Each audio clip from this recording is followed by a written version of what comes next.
Amen, amen. Le thème de ce matin, c'est le temps d'amour. Le temps d'amour.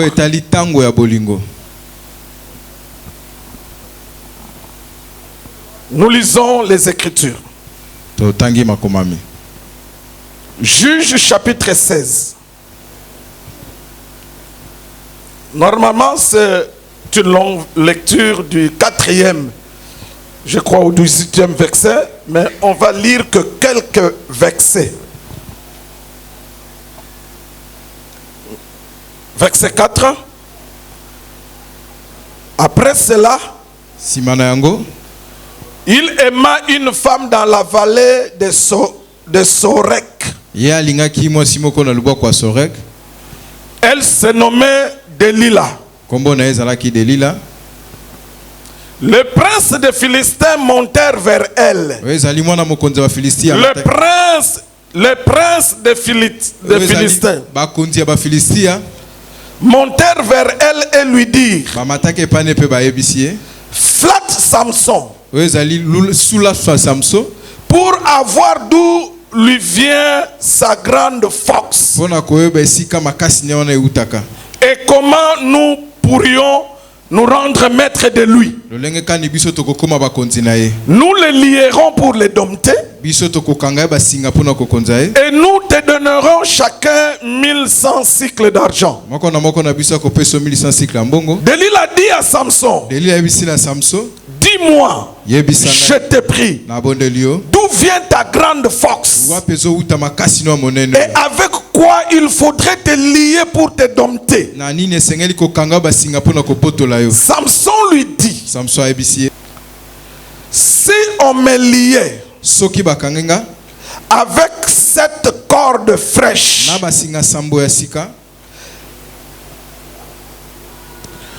qui ne soit pas encore sèche, je deviendrai faible et je serai comme un autre homme. Le prince des Philistins apportèrent à Delila cette corde fraîche qui n'était pas encore sèche, et elle le lia avec ses cordes. Or des gens se tenaient en embuscade chez elle dans une chambre. Elle lui dit: les Philistins sont sur toi. Et il rompit les cordes comme serrant un cordon d'étoupe quand il sent le feu.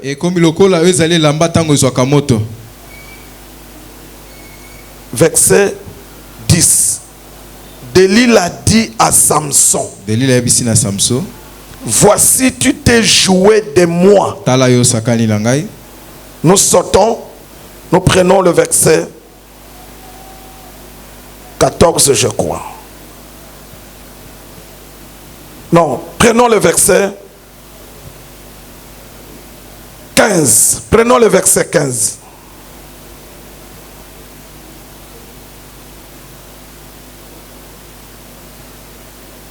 Prenons le verset 15. Delila dit à Samson: comment peux-tu dire je t'aime puisque ton cœur n'est pas avec moi? C'est là où se cache notre enseignement.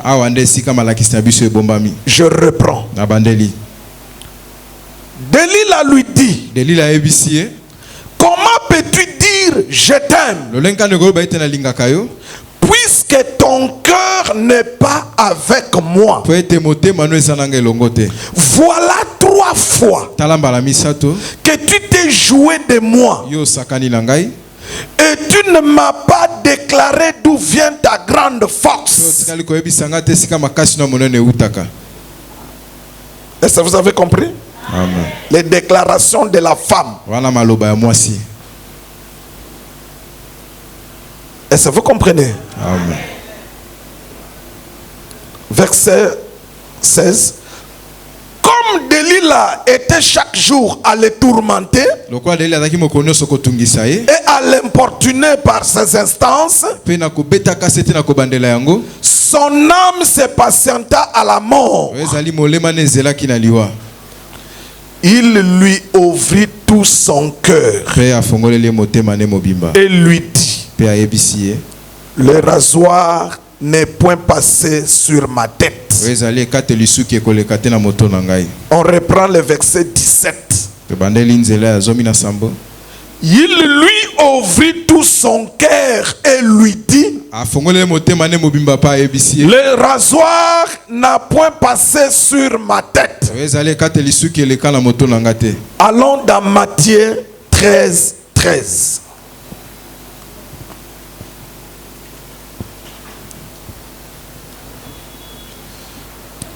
Matthieu 13, 13. Il est écrit: c'est pourquoi je leur parle en parabole, parce qu'en voyant ils ne voient point, et qu'en entendant ils n'entendent ni ne comprennent,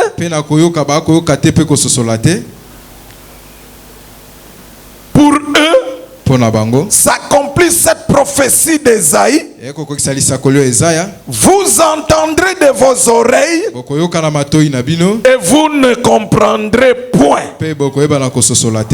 Allons dans Corinthiens, 1 Corinthiens 2.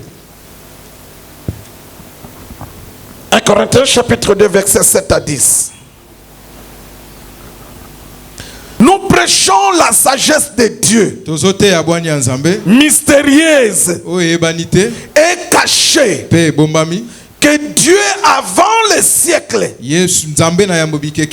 avait prédestiné pour notre gloire. Sagesse qu'aucun chef de ce siècle n'a connue. Verset 9. Mais comme il est écrit, ce sont des choses que l'œil n'a point vues, que l'oreille n'a point entendues, et qui ne sont point montées au cœur de l'homme. Des choses que Dieu a préparées pour ceux qui l'aiment. Verset 10 maintenant. Écoute comment Paul dit: Dieu nous les a révélés par l'esprit. Dieu nous les a révélés par l'esprit. Il parle de quoi? De la sagesse mystérieuse et cachée. Mais Paul le dit: Dieu nous les a révélés par l'esprit. Que le Saint-Esprit donne le sens à ces écritures, pour que nous soyons édifiés et que le Seigneur lui puisse tirer toute la gloire, l'honneur, la force, la domination, l'autorité, la louange, la victoire et le règne pour des siècles et des siècles.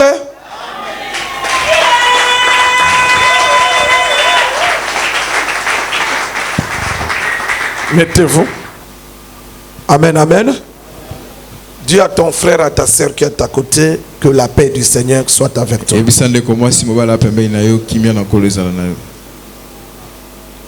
Ce matin, nous parlons du temps d'amour. Le temps d'amour. Et pour bien expliquer les choses,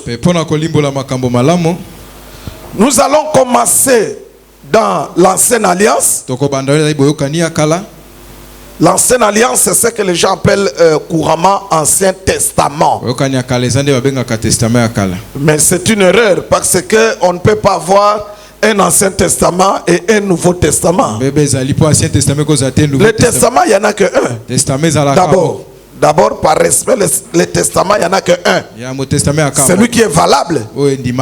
Et on parle du Testament que si et quoi? Est mort. C'est là où on parle du testament. Bon, si le testataire est vivant, bon, pourquoi peut-on parler du testament? Si vous dites que c'est l'Ancien Testament et le Nouveau Testament, cela veut dire que Jésus est mort jusqu'aujourd'hui, il reste d'entre les morts. Mais or, la parole témoigne qu'il était mort, il est ressuscité et il est vivant pour des siècles et des siècles. Alors pourquoi parler du testament? Pourquoi? Quelle est la raison? Quelle est la raison? Ce n'est pas l'Ancien Testament.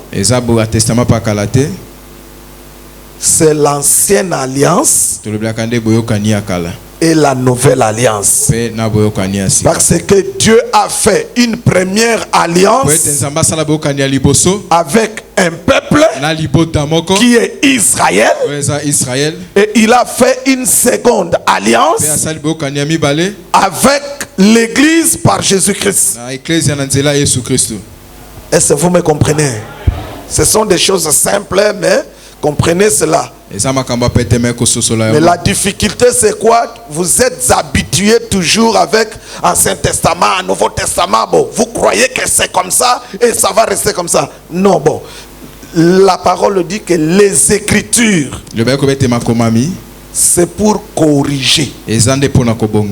Donc vous devez vous habituer aux corrections. Est-ce que vous savez qu'il y a trop des histoires que nous confessons aujourd'hui? Ça fait des années. Nous les confessons dans les choses de Dieu, mais pourtant, cette confession, ces choses-là sont fausses. C'est-à-dire, ça ne se retrouve pas dans la parole. Mais nous les confessons quotidiennement. Bon, je vous donne un exemple. Regardez une fausseté qui date des années. Même les blancs confessent cela. Même nous, on confesse.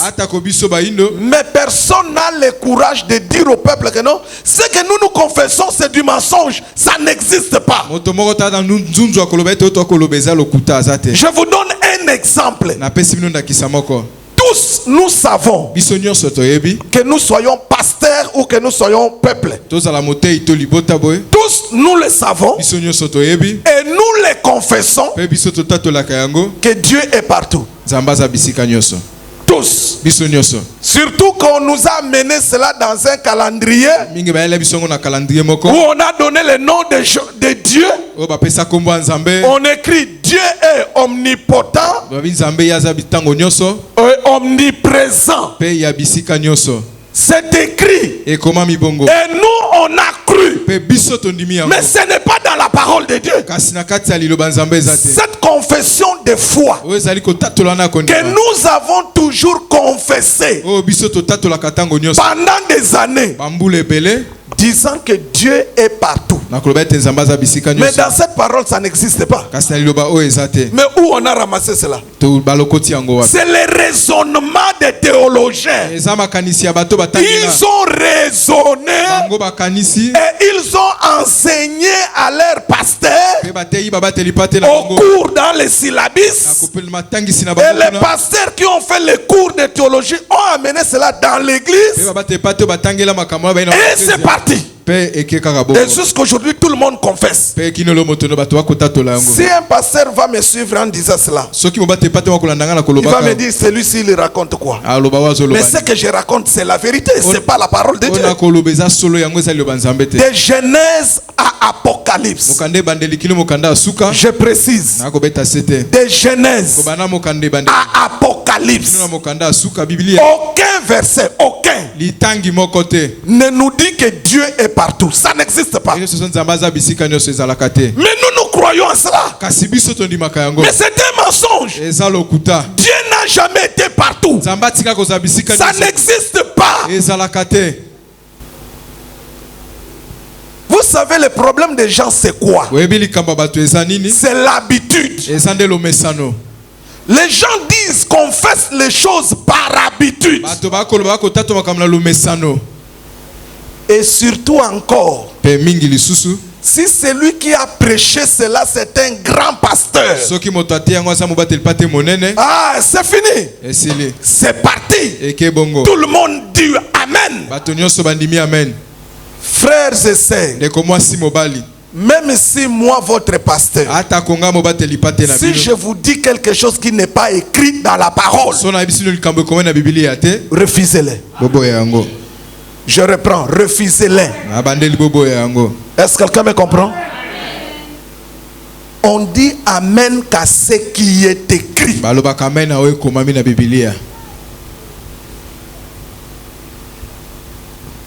Dieu n'est pas partout. Il ne le sera jamais.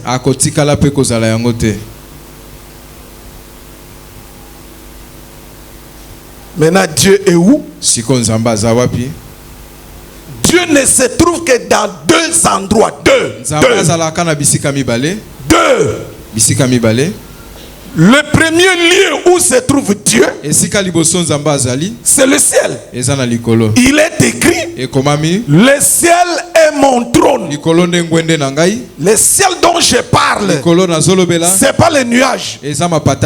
Non. Le ciel dont je parle, ça veut dire le trône de Dieu. Est-ce que vous avez compris? Amen. Il est écrit. Là, je dis bien, il est écrit. Le ciel est ton trône. C'est le premier lieu. Le trône de Dieu dans les cieux.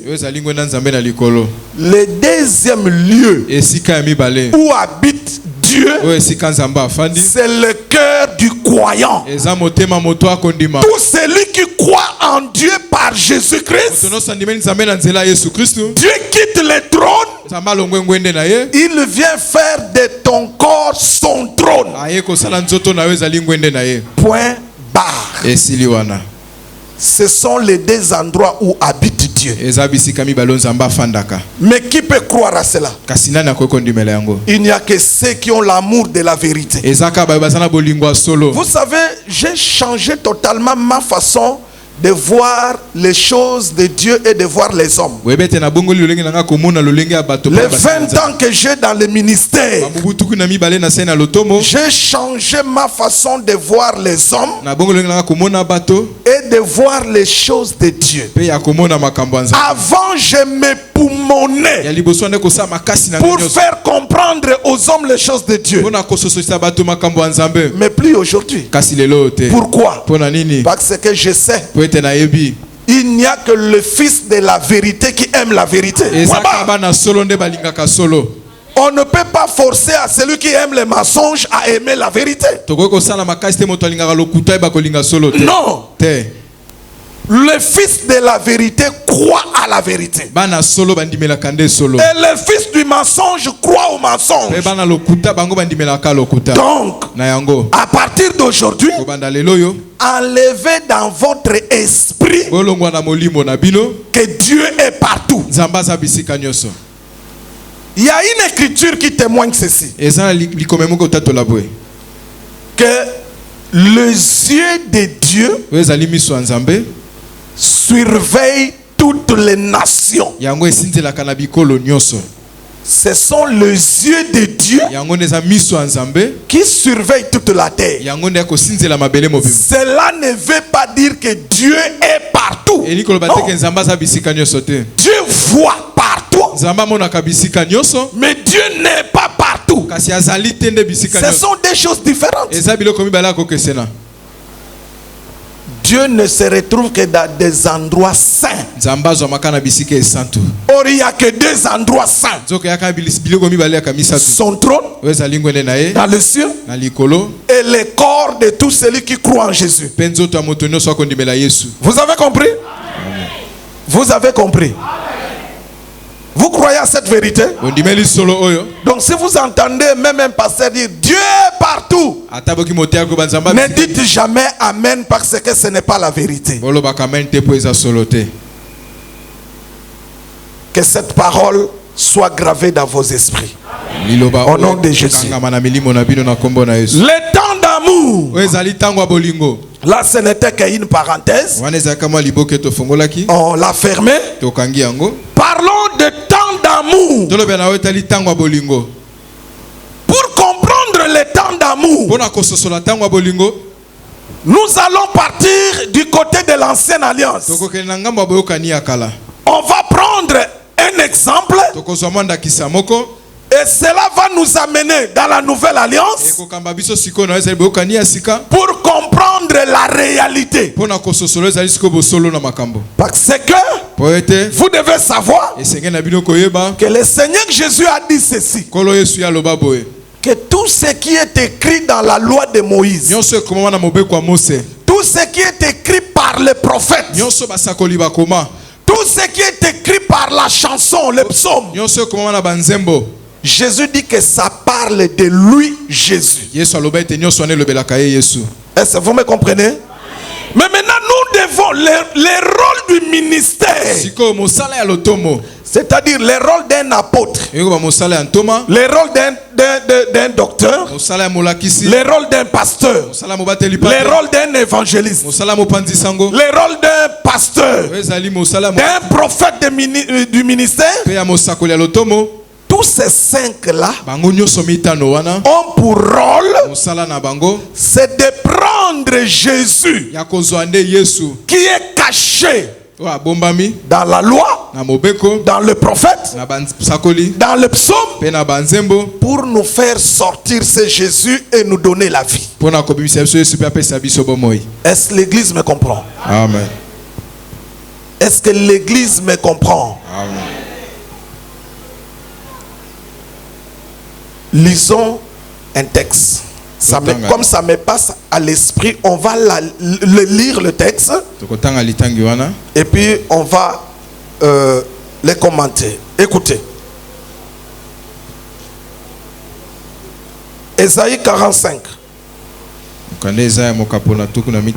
Verset 15. Ésaïe 45, verset 15. Écoutez ce que dit la parole. Vous qui écrivez, écrivez ça encadré Ésaïe 45 verset 5. Encadrez cela. Écoute ce que Dieu dit par la bouche du prophète Ésaïe. Écoute ce que la parole dit. Tu es un Dieu qui te cache. C'est-à-dire le Dieu que nous vous enseignons, il est le Dieu qui se cache.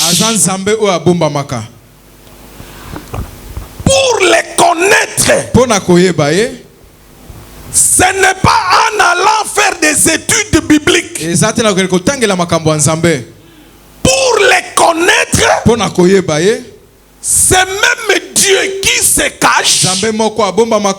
Il doit venir se révéler en toi. C'est-à-dire, lui-même doit venir te dire, c'est moi Dieu, je m'appelle ceci, j'ai fait ceci, je fais ceci. Regardez, je vous donne un exemple.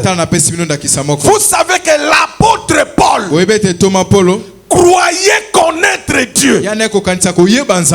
Mais sa façon, sa vie a changé. Sa connaissance a changé le jour où le Seigneur s'est révélé à lui. Sans la révélation, je l'ai dit 3 fois. Première fois, sans la révélation. Deuxième fois, sans la révélation. Troisième fois, sans la révélation, personne ne peut connaître Dieu. Il faut maintenant que celui qui a la révélation puisse t'enseigner. Les temps d'amour. Nous prenons l'exemple de ce qui s'est passé dans la vie de Samson. Samson était juge en Israël. Il était un homme fort en Israël. Suivez-moi, si tu ne comprends pas, tu me poses la question. Samson connaissait la loi de Dieu. Écoutez, parmi la loi que Dieu a donnée aux enfants d'Israël, parce que quand nous parlons de la loi, nous parlons d'une façon générale. Mais toi, tu dois connaître que dans la loi, il y a deux groupes. Il y a la loi comme les 10 commandements. Là, c'était écrit sur 2 tables de pierre. Et il y a aussi la loi comme les ordonnances. Là, c'est Moïse qui avait écrit cela sur le truc. Hein? Mais les 10 commandements, c'est Dieu lui-même qui avait écrit cela avec son doigt. Est-ce que vous me comprenez? Maintenant, parmi les lois que Dieu donna aux enfants d'Israël, Dieu leur avait dit ceci: qu'un enfant d'Israël ne peut pas aller se marier avec une femme païenne, ou bien une fille d'Israël ne peut pas aller se marier avec un homme païen. Donc pour Dieu, les enfants d'Israël doivent se marier entre eux. Et c'est l'église, vous me comprenez? Amen. Est-ce qu'on peut acclamer pour la parole?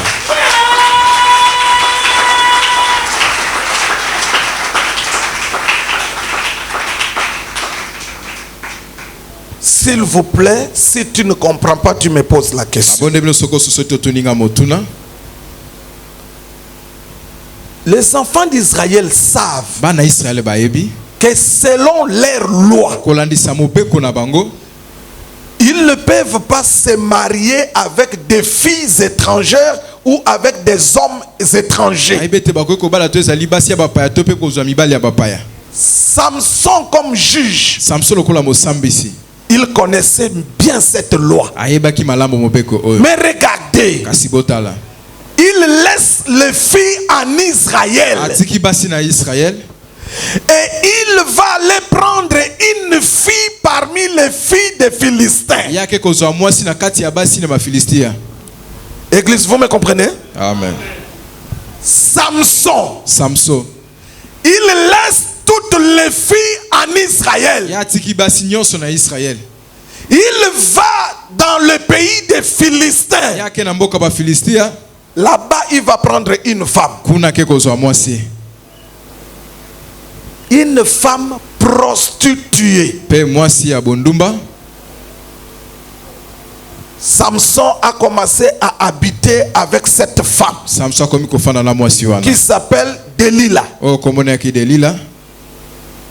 Samson était un homme fort.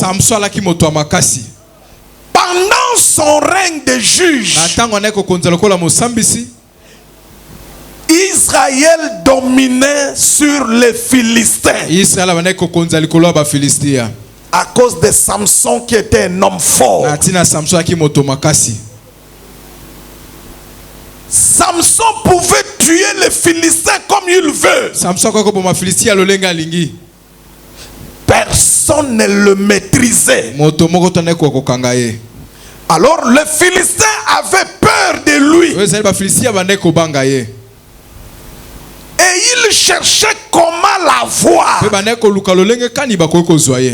Or, pour avoir Samson,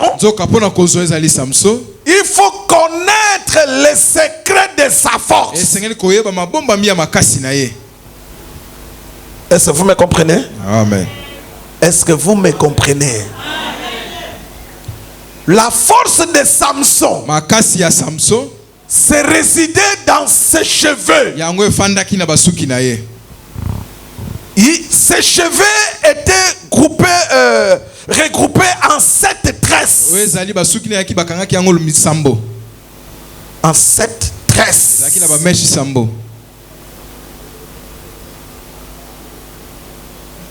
Quand il a aimé Delilah,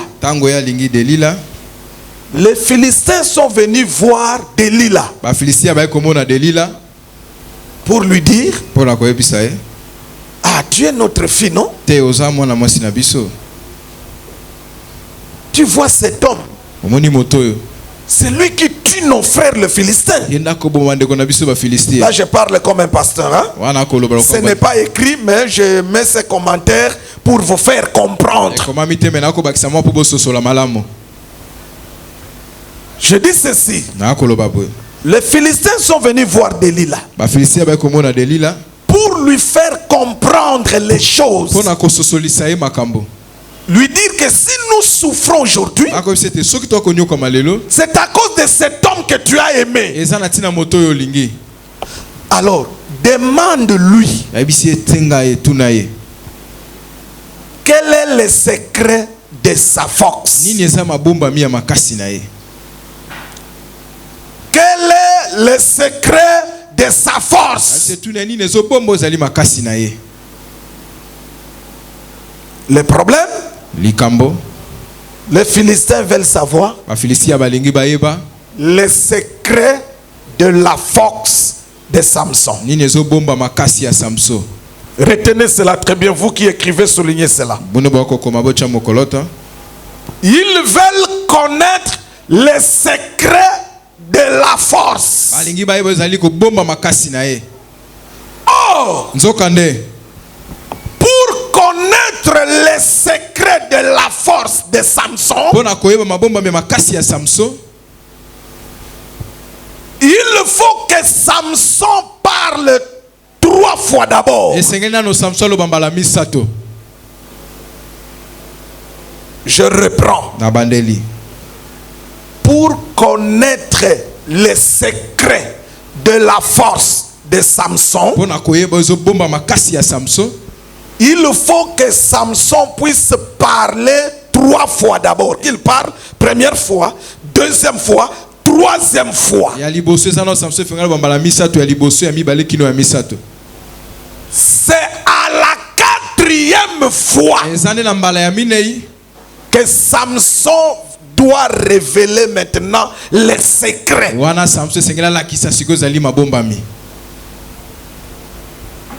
Delilah, sa femme, lui pose la question la première fois. Dis-moi les secrets de ta force. Première fois. Samson lui dit: et si on me liait avec cette corde fraîche, je serai faible comme tout homme. Delilah a appris cela, il a dit aux Philistins qu'il m'a dit que si nous les lions avec cette corde fraîche, il sera faible. Les Philistins ont pris 7 cordes fraîches, ont donné à Delilah. Delilah est venu avec les 7 cordes fraîches. Il a commencé à lier Samson. Les Philistins étaient toujours dans la maison de Delilah, mais dans une chambre. Ils étaient cachés là-bas. Après, quand Delilah a vu qu'elle a lié Samson, elle a crié: venez! Je l'ai lié. Les Philistins sont sortis dans la chambre. Ils sont venus pour arrêter Samson. Samson a coupé les 7 fils, les 7 cordes. Il a frappé les Philistins. Est-ce que vous me comprenez? Amen. Là, je suis d'abord en train de vous raconter le fait. Comment ça s'est passé. Donc tu dois d'abord retenir les choses comme ça s'est passé. Quand tu vas comprendre, après cela va nous amener vers Jésus-Christ. Première fois, Samson a parlé. Delilah a fait ce que Samson a dit. Mais Samson n'était pas toujours dompté. C'était 3 fois. C'est alors que Delilah prend la parole pour dire à Samson: est-ce que toi tu peux me dire que je t'aime? Est-ce que toi Samson, est-ce que tu peux me dire que tu m'aimes? Est-ce que vous comprenez la question? Amen. Est-ce que vous, Église, vous comprenez la question de la femme? Est-ce que tu peux me dire que tu m'aimes?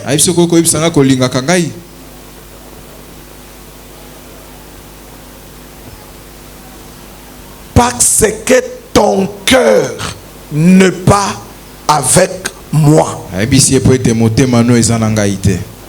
C'est-à-dire, Delilah avait dit ceci: Samson, je ne vais pas entendre un jour dans ta bouche que tu puisses me dire que Delilah, je t'aime, Delilah, je t'aime. Tu ne peux pas dire ça. Parce que ton cœur n'est pas avec moi. Pourquoi Delilah dit que ton cœur n'est pas avec moi? C'est parce que le cœur de Samson garde les secrets. Je veux dire ceci: avant le temps d'amour, il faut d'abord qu'il y ait un temps sans amour. Je reprends parce que vous n'êtes pas arrivé. Je dis ceci: avant qu'on arrive au temps d'amour, il faut d'abord passer par un temps où il n'y a pas d'amour. Ici, Delilah, à 3 reprises, il est en train de vivre le temps sans amour. C'est le temps où l'homme fait tout lui-même. Il garde le secret de sa richesse dans son cœur. Il garde le secret de ses biens dans son cœur. Il garde le secret de son salaire dans le cœur. Dans le temps sans amour, c'est le temps où l'homme garde les secrets de sa force. Est-ce que vous me comprenez? Amen. Est-ce que vous me comprenez? Amen. Delilah a constaté cela, que son mari ne l'aime pas. Sœur, je veux m'adresser aux sœurs. Si tu veux savoir que cet homme ne t'aime pas, c'est quand il te cache des choses. Même si dans la bouche il peut te dire: chérie, je t'aime, chérie, je t'aime. Mais dès tu constates qu'il garde des secrets, c'est qu'il ne t'aime pas. Tu es dans le mariage où on va appeler cela mariage sans amour. Le temps sans amour. Est-ce que vous me comprenez? Amen. Est-ce que vous me comprenez? Amen. Dans le temps sans amour, 3 fois, l'homme cache les secrets. 3 fois, Samson ne veut pas se révéler. Il cache, il garde le secret de sa force. Il ne dit pas cela à sa femme. Pourquoi? Parce qu'il est dans le temps de sans amour. Il est dans le temps du mariage de sans amour.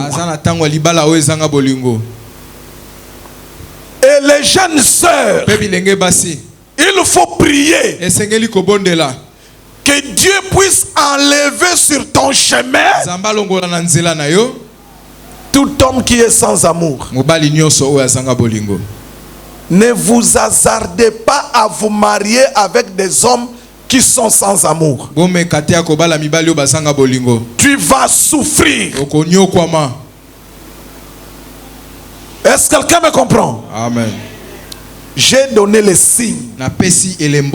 Là, je exhorte les signes pour savoir que cet garçon qui m'aime, il est sans amour. C'est quand il garde les secrets. Les garçons qui ont de l'amour, ça se constate. Même le premier jour de la rencontre. Est-ce que quelqu'un me comprend? Amen. Est-ce qu'on peut acclamer pour la parole de Dieu?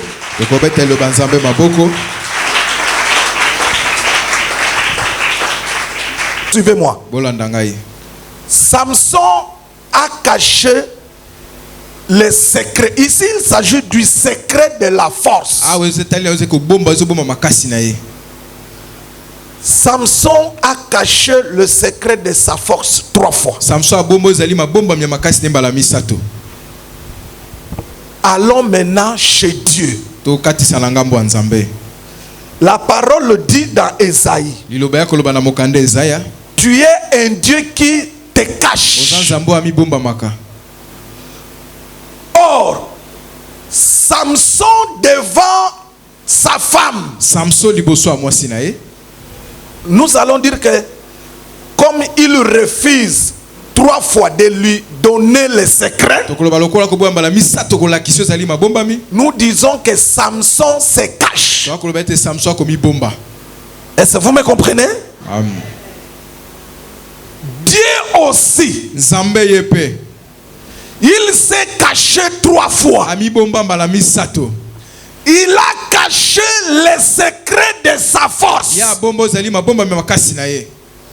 Je reprends. Dieu, ou bien je dis comme ceci. Ce que Samson a fait avec Delilah, Dieu aussi l'a fait. Est-ce que mon langage est clair? Est-ce que là mon langage est clair? Ce que Samson a fait avec Delilah, de cacher les secrets de sa force. Et Samson a parlé 3 fois. Mais il cachait toujours les secrets de sa force.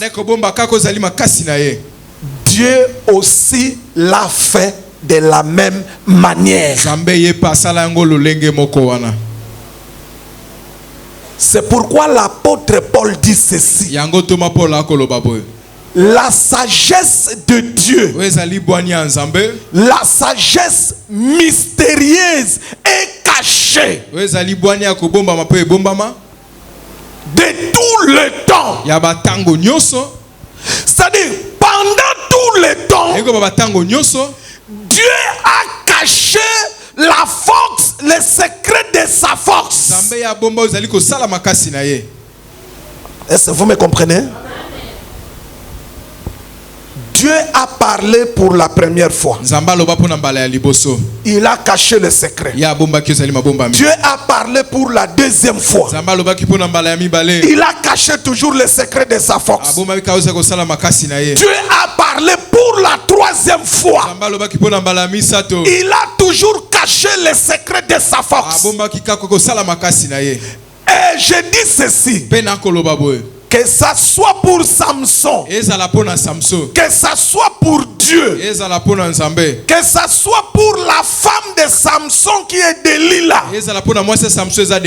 et que ça soit pour la femme de Dieu ici qui est Israël, parce que vous devez aussi comprendre que Israël est la femme de Dieu.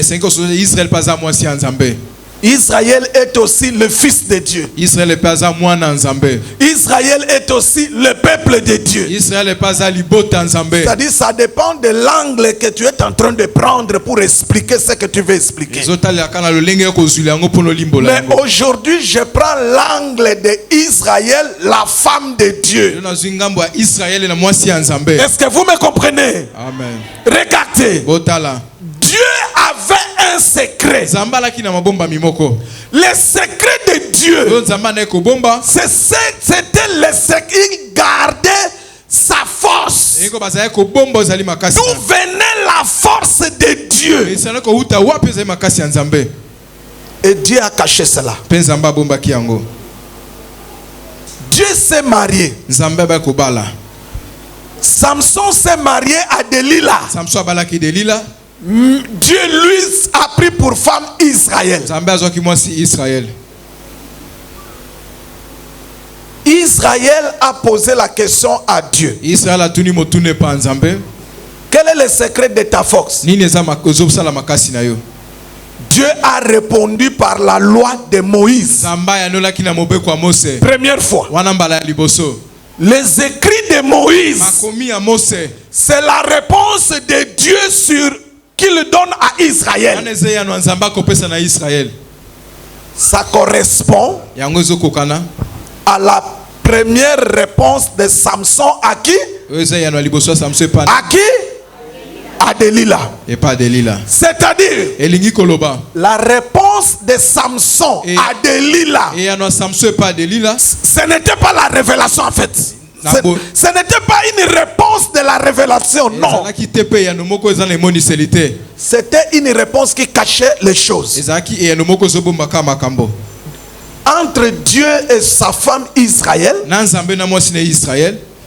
Dieu, quand il a donné la loi aux enfants d'Israël, c'est-à-dire Dieu parlait à Israël. Mais le langage de Dieu dans la loi, c'est un langage caché. Pourquoi? Parce que Dieu l'a déjà dit que lui il ne fait que se cacher. D'ailleurs, il y a je crois le prophète Salomon dit ceci, que la gloire de Dieu c'est de cacher les choses. Mais la gloire des rois, c'est de révéler les choses. Le Dieu de la Bible, c'est un Dieu qui se cache. Regardez. Suivez-moi très bien. Je suis en train d'insister. Suivez-moi très bien. Si tu vois que ce que je dis, tu ne comprends pas, tu soulèves les doigts, tu me poses la question. Regardez. Je vous ramène dans ce qui s'est passé dans vos vies. Prenez l'exemple de Koukoulé et Lombé. C'est-à-dire, l'un se cache et l'autre vient les chercher. Si tu les trouves, alors c'est ton tour maintenant de se cacher. Suivez-moi. Celui qui a commencé le jet de Koukoulé et Lombé, c'est Dieu. Mais il le dit non? Tu es un Dieu qui fait quoi? Tu es le Dieu qui se cache, ça veut dire tu es le Dieu qui fait le coucoulé et l'ombe. Il est le premier qui a commencé ce jeu. Ce n'est pas les hommes qui ont commencé le coucoulé et l'ombe. Non! Ça vient de Dieu. Dieu a dit à l'humanité, avec un peu beaucoup plus de précision, Dieu a dit à Israël, je veux me cacher. Je vais me cacher. Et vous, Israël, vous allez me chercher. Est-ce que vous avez compris? Amen. Maintenant, Dieu s'est caché où? Il s'est caché dans les écrits de la loi de Moïse. Quand Moïse écrivait, quand Moïse enseignait les enfants d'Israël, c'est Dieu qui s'est caché. Et ne comprenez rien. Est-ce que vous me comprenez? Amen. Donc Dieu a commencé le premier coucoulé et l'ombe dans la loi de Moïse. Là nous sommes dans Luc 24 verset 44. Ce que j'explique, c'est dans Luc 24 44. Dieu s'est caché dans les écrits de la loi. Dieu s'est caché dans les écrits de la loi. Israël a cherché Dieu dans la loi. Israël n'a pas trouvé Dieu. Israël lisait la loi, mais il ne comprenait pas. Pourquoi? Parce que Dieu s'est caché. Lorsque Dieu se cache, on ne le comprend pas. Il devient mystère. Quelqu'un me comprend? Amen. C'est-à-dire, Samson, rentrons chez Samson. Samson devant Delilah. Pendant 3 fois, Samson était un mystère. Pourquoi? Parce qu'il cachait les secrets de sa force. Et Dieu aussi a fait de la même manière.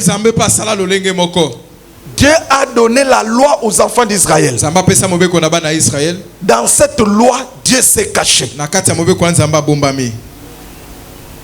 Vous me comprenez? Amen. Je prends un exemple.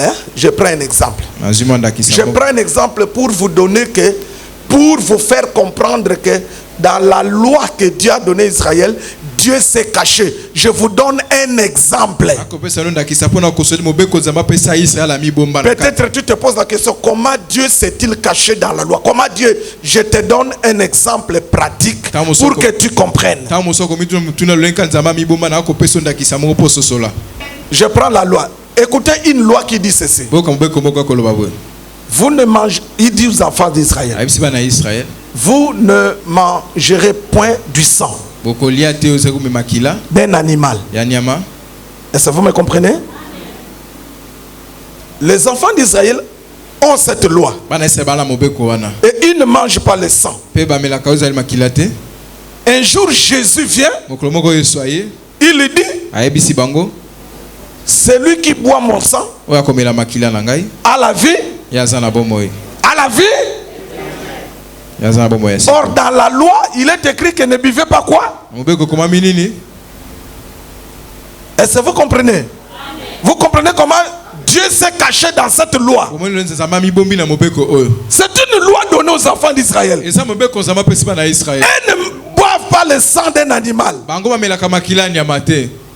Mais pourtant, Dieu parlait de Jésus. Pourquoi il ne pouvait pas prendre le sang de l'animal? C'est parce que la vie de l'animal, c'est dans le sang. Or, il ne pouvait pas manger. Les enfants d'Israël ne pouvaient pas manger la vie qui est dans le sang. Pourquoi? Parce que ce n'était pas encore le temps de manger, de boire le sang. Le temps de boire le sang, c'est le temps de Jésus-Christ. Parce que la vie éternelle se trouve dans le sang de Jésus-Christ. Est-ce que vous comprenez comment Dieu s'est caché devant les enfants d'Israël? Église, est-ce que vous me comprenez? Si vous me comprenez, acclamez pour la parole.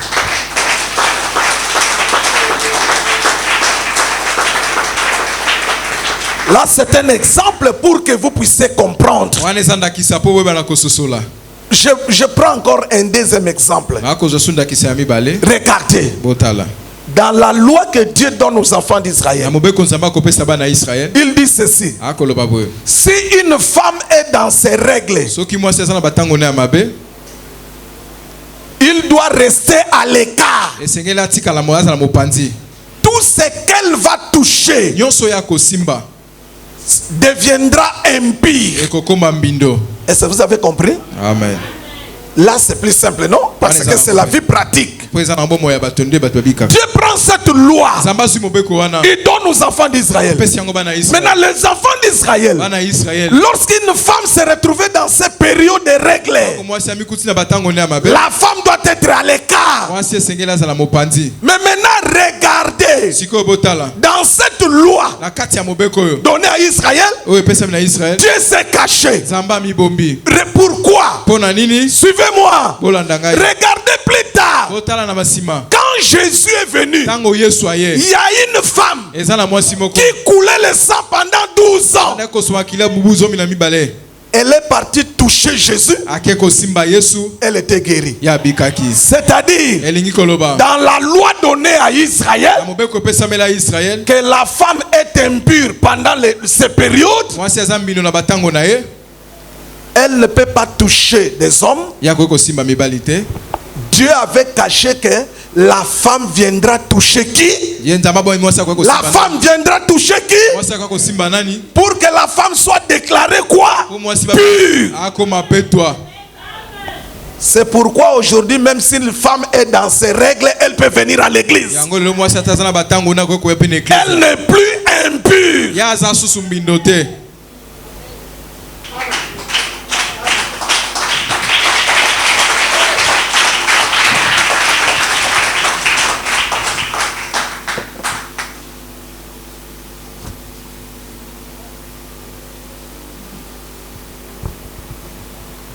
Nous sommes avec le temps d'amour.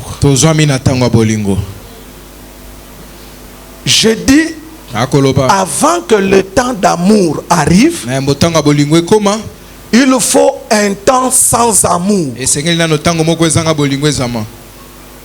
Delilah a vécu le temps sans amour avec Samson. Le temps sans amour, c'est un temps caractérisé par le secret de l'homme. L'homme cache le secret de sa force.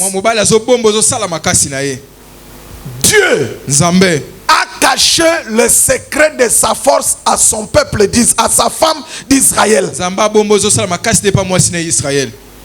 Dieu a caché pour la première fois dans la loi de Moïse.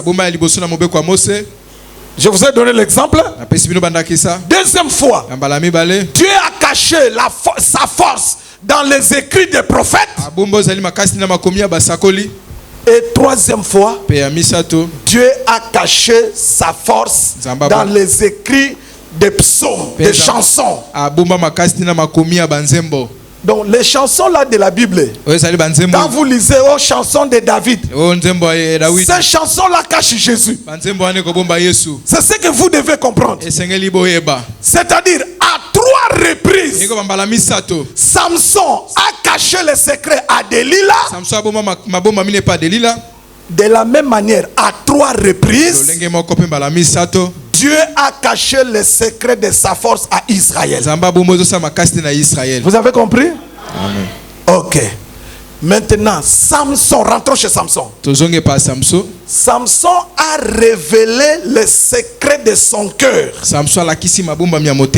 Samson a ouvert son cœur. C'est-à-dire,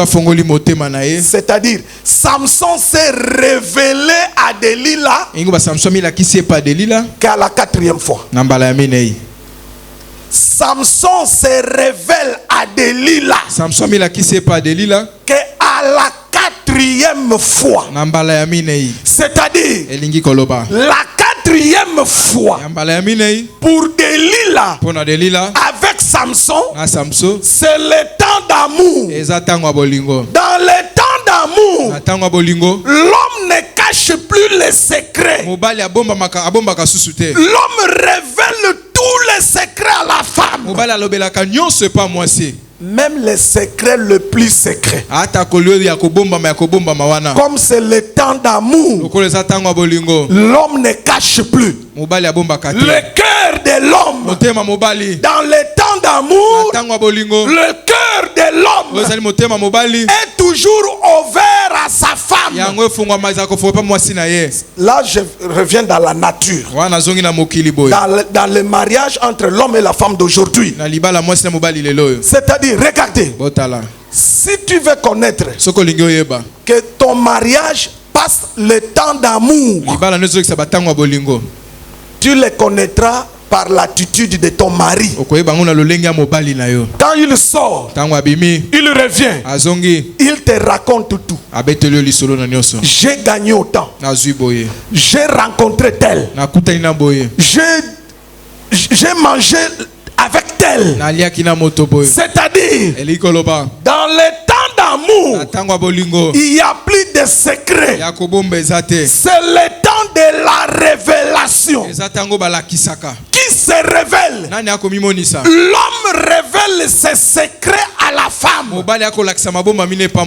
Samson l'a fait à la 4e fois. C'est à la 4e fois qu'il a dit clairement à Delilah que prenez la gilette, coupez mes cheveux, c'est fini. Et Delilah a pris la gilette, l'a coupé les cheveux, et la force de Samson l'avait quitté. C'est-à-dire que Samson lui a ouvert le cœur. De la même manière, Dieu aussi, parce qu'il s'est caché 3 fois dans la loi, dans les prophètes et dans les psaumes.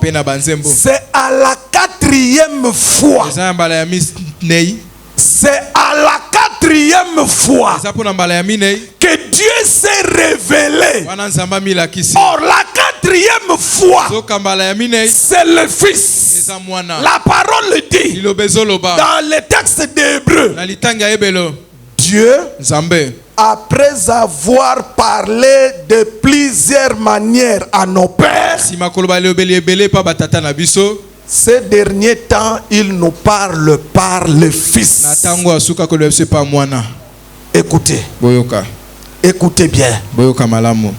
Samson, à la 4e fois, il a ouvert le cœur pour dire à sa femme, ma force se cache dans mes cheveux. Si vous me les coupez, c'est fini. Est-ce que vous avez compris? Allons maintenant vers Dieu. Dieu a caché sa force 3 fois. À la 4e fois, Dieu a révélé sa force, les secrets de sa force, par son Fils Jésus-Christ. Donc, Jésus-Christ, le Fils de Dieu, est la révélation du secret de Dieu. C'est pourquoi l'apôtre Paul peut dire, nous prêchons les mystères cachés de Dieu qu'il avait caché depuis longtemps, à savoir Christ. C'est-à-dire, lorsque Dieu s'est caché dans la loi de Moïse, dans les prophètes, dans les psaumes, pendant ce temps, c'était le temps sans amour. C'est-à-dire, mariage de Dieu avec Israël, c'était un mariage sans amour. Pourquoi? Parce que dans ce mariage-là, Dieu s'est caché. Mais regardez Regardez. À la 4e fois, Dieu s'est révélé à l'église. Église, vous, avec Dieu, c'est le mariage d'amour. C'est le temps d'amour. Pourquoi? Parce que à l'église, Dieu ne se cache plus. Dieu se révèle. Il s'est révélé où? Avec Jésus-Christ. Je dis à quelqu'un, Jésus, la personne de Jésus est la révélation de Dieu. Si tu crois en Jésus, tu as la vie, tu as la révélation de Dieu.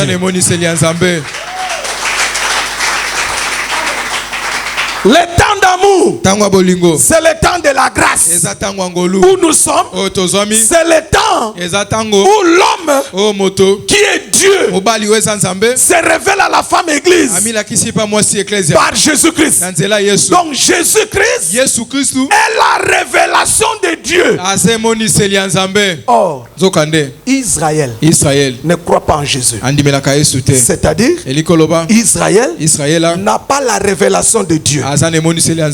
C'est-à-dire, Israël est dans le temps sans amour avec Dieu, parce que Dieu se cache. Mais avec nous aujourd'hui, Dieu ne se cache plus. Il a dit, mais voici, celui qui croit en moi, il a la vie éternelle. Croyez en Jésus. Il est la révélation de Dieu. Aujourd'hui, Dieu ne parle que par Jésus. Aujourd'hui, Dieu ne sauve que par Jésus. Jésus est la solution pour les problèmes des hommes. Jésus est la solution pour les péchés de l'homme. Jésus est la solution pour tous les problèmes qui peuvent surgir dans la vie de l'homme.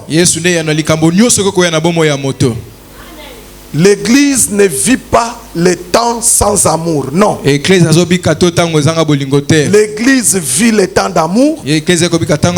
C'est le temps de la grâce. C'est le temps où Dieu se révèle. C'est pourquoi l'apôtre Paul dit, ce que je vous enseigne, Dieu me l'a révélé. Mais je mets un garde-fou pour que les bandits ne viennent pas enseigner n'importe quoi. Si je dis que aujourd'hui c'est le temps de la révélation, je mets les garde-fous. Notez bien. Toute révélation sur Jésus doit être conforme à la parole écrite. Regardez, suivez-moi très bien. L'unité de mesure des masses, c'est le gramme. C'est le gramme. L'unité de mesure de mesure de longueur, c'est le mètre. Et l'unité de mesure des choses de Dieu, c'est la parole écrite. Tu nous donnes la révélation. Oui. Mais nous te posons la question. C'est écrit où? Tu dois nous dire. Pourquoi je dis cela? Parce qu'il y a trop de bandits. Ils viendront avec des révélations pour vous enseigner. On va vous dire Caïn est le fils du serpent. Nous on va vous poser la question. C'est écrit où? Révélation qui n'est pas écrite dans la parole de Dieu, ne croyez pas cela. J'étais là loin de vous. Une chose est vraie, l'église vit le temps d'amour. Dans le temps d'amour, Dieu se révèle. Il pardonne nos péchés. Il nous sauve. Il écoute nos prières. Est-ce que quelqu'un a compris? Est-ce qu'on peut acclamer le temps d'amour?